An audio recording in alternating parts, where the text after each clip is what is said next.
All right, let's jump right into this deep dive with, I'd say, one of Britain's most accomplished boxers, James DeGale. We've got a mountain of articles and records here.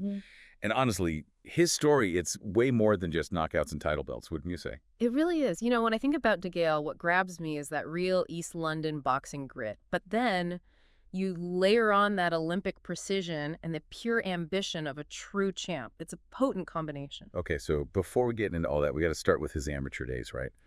79 wins, 16 losses. That's not messing around. Most guys don't even see that many fights before going pro. No kidding. This wasn't just some hobby for DeGale. He was crafting a career right from those early days at Dale Youth.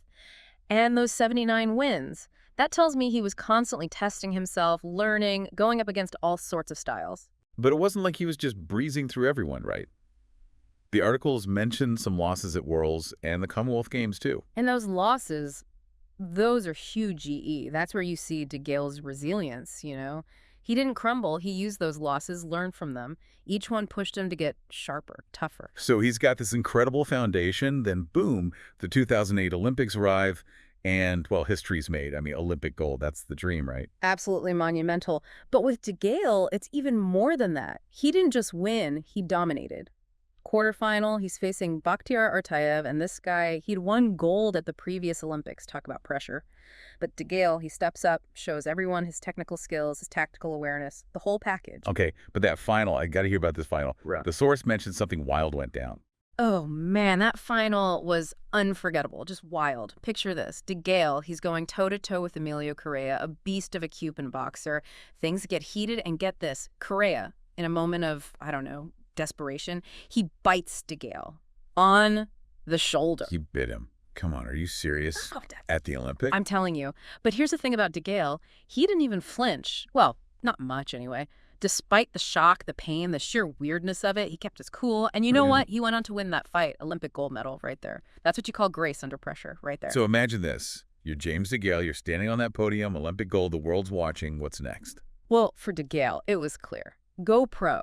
And not just dip his toes in. We're talking a multi-million-pound deal. Pressure cookers, right. It wasn't just about winning anymore. It was living up to the hype, the expectations, making a real mark in the pros. Yeah, that's a whole different game from the amateurs. Did that Olympic gold translate to the pros, though? Oh, absolutely. DeGale, he bursts onto the scene with a string of victories, just dismantling opponents. And it wasn't just winning. It was the way he did it. Speed, precision, and that DeGale power, man, undeniable. Yeah, I bet that turned some heads. Yeah. And pretty soon, he's fighting for the WBA International Super Middleweight title. For us non-boxing folks, break that down. What does that even mean in the grand scheme of things? Think of it as a proving ground, a statement win on the way to a world title shot. When you win the WBA International title, you're telling everyone, I'm here, I'm a contender, get used to it. And DeGale, he didn't just squeak by, he owned that title, showed he was ready for the big leagues. Okay, so he's climbing the ranks, but there's one fight from this period that I got to ask about. The fight against Paul Smith for the British super middleweight title. That one seemed, I don't know, different. Yeah, that was a crossroads fight for sure. Yeah. Both DeGale and Smith, undefeated, hungry for that British title, which, let me tell you, that's huge in the UK. It's more than just a belt, it's history, prestige, the whole package. No pressure then. What was it like seeing those two styles in the ring together? Electric. You had DeGale with his speed, his precision, picking his shots like a surgeon. Then there's Smith the brawler coming forward, trying to wear DeGale down. And in the end, DeGale wins by stoppage. Again, for us non-boxing fans, what does that even mean? Basically, it means the ref steps in, stops the fight to protect a fighter who can't really defend himself anymore.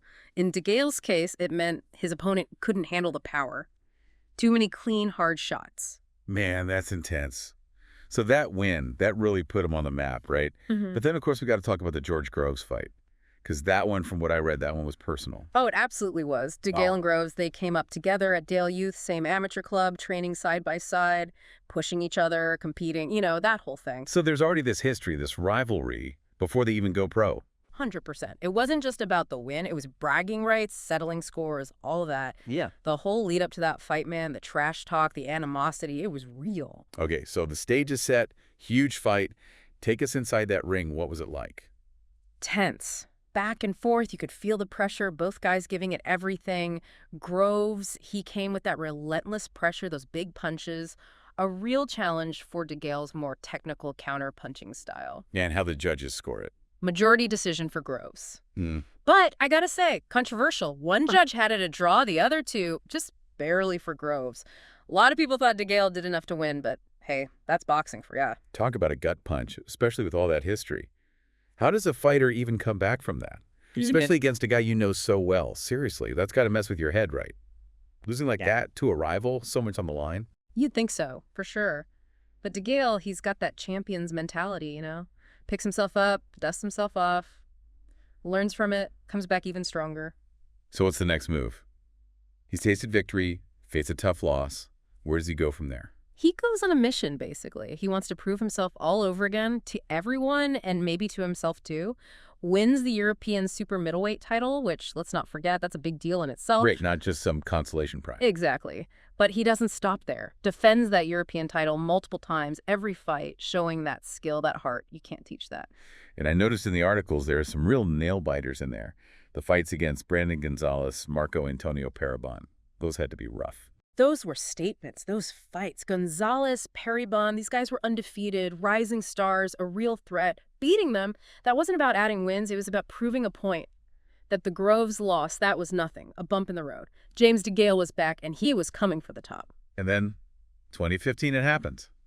The Andre Dirrell fight for the IBF world title. This is it, right? This is what it's all about. No doubt. World championship level, everything on the line. So going into that fight, I mean, could you feel it? That champion's aura? Man, it was electric. The whole atmosphere, you could see it in DeGale, that focus, those years of training, the ups and downs, it all led to this, and he boxed like it too. Speed, footwork, he was in control, outmaneuvering Dirrell, keeping him off balance. And if he wins it, world champion.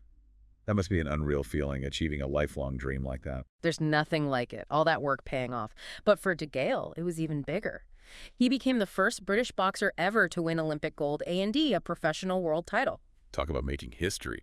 But knowing DeGale, he's not done yet, right? Of course not. The guy's relentless.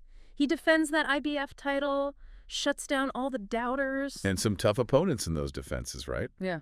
The articles mentioned Lucien Butte, for one. Butte, yeah, that guy was a handful. Former world champ himself, tricky southpaw. But DeGale handled it, showed his class. But then comes Badou Jack, unification fight. This is for all the belts, right? Two champions, winner takes all. Exactly. High stakes, the best versus the best, a real chess match in there. And when it's all said and done, a draw. Split decision. A draw. Ouch. That's brutal. How do you even process that? Tough one for sure. But DeGale, he doesn't let it derail him. Comes back, beats Caleb Truax in a rematch to win the IBF title back. Redemption. It's like his career's made for these movie moment comebacks. Tell me about it. But then things take a turn, and you might even say it mirrors his hero. Chris Eubank Sr. DeGale vacates the title. Wait, he gives it up. Why would he do that? He's getting towards the end of his career, you know, and like Eubank Sr., he's not chasing belts at that point. He's chasing legacy, those big fights, the ones they'll remember him for. And that's where the Eubank Jr. fight comes in. Talk about full circle, right? Almost too perfect, isn't it? The kid who idolized Chris Eubank Sr. ends his career against Eubank Jr., the son. And what a fight it was. Back and forth, both guys leaving it all in the ring. DeGale comes up short, but man, he fought like a warrior right to the final bell. What a way to go out, though, facing your hero's son in your final fight. Couldn't write it better, could you? And that's James DeGale, I think. Never back down from a challenge, always aimed for greatness. A true champion, inside and outside the ring. From those early days at Dale Youth to Olympic glory to the world title and beyond, James DeGale, he showed us what it means to chase your dreams no matter what. He's an inspiration, plain and simple. And that's why we love this sport, isn't it? The stories, the heart, the never-give-up attitude. James DeGale, he's got it all. And on that note, that's a wrap for this deep dive. Until next time.